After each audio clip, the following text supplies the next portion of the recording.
আমি আমার দপ্তরকেও বলেছি সরকারের সব কাজের বিবরণ যাতে জনগণ জানতে পারে, এই জন্য যেন প্রয়োজনীয় পদক্ষেপ নেওয়া হয়।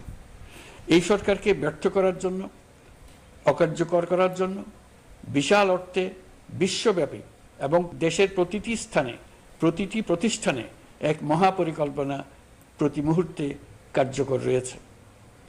তাদের একটি বড় প্রচেষ্টা হচ্ছে আমাদের মধ্যে বিভেদ সৃষ্টি করা।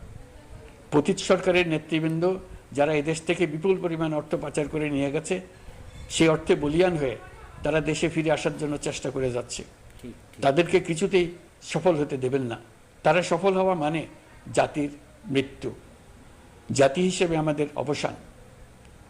সাবধান থাকুন, তাদের সকল হীন প্রচেষ্টাকে আমাদের ঐক্যের মাধ্যমে নস্যাৎ করে দেন, যেভাবে নস্যাৎ করেছিলেন তাদের বন্দুকের গুলিকে, তাদের আয়নাঘরকে, প্রতি পায়ে তাদের